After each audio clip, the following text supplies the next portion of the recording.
I was responsible for the localization features of 8.5. It's upgrades to the import and the export capabilities of the localization feature. So for instance, we're able to do things like relate dependent assets for localization. There's the concept of language fallback that had been introduced that really speed the process of actually designating the content for localization, getting it out the door, and then ultimately bringing it back in a very efficient manner. New in 8.5 introduces the concept of the language fallback. So what you can do is set a language such as Costa Rican Spanish, which is a very localized version, and then you can set the fallback language for that as being Mexican Spanish, for instance. And then the fallback language for that would be Spanish, so that you can have a fallback chain so that if you can't find content in one locale, then it's going to proceed along the fallback chain to those other locales and render and display that content. Sure. For the new localization feature in 8.5, we've incorporated customer feedback as far as what's really out there within the marketplace and customers are really seeking.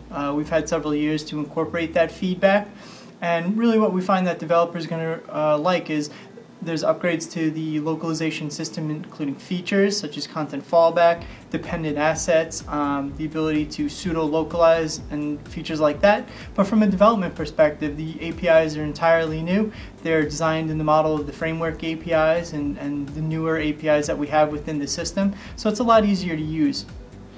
Pseudo-localization is the process of taking content within a source language such as EN/US, and then you're localizing it to effectively a dummy language. An example would be, I'm going to take that EN/US content and I want to understand what it's going to look like in German.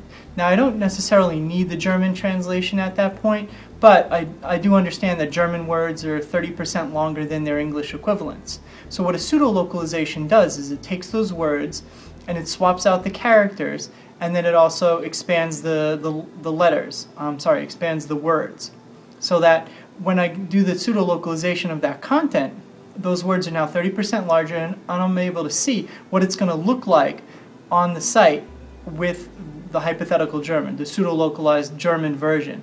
Likewise, with Asian character sets, they're essentially pictograms, so that if you clip a portion of the character, or if it's italicized, for instance, it changes the entire meaning of the word, and the letter and the word. So when you pseudo-localize something, this is an important capability that you're able to do. You're able to see what it's going to look like even without the presence of a real live actual translation. What 8.5 introduces is the ability for you to create custom locales.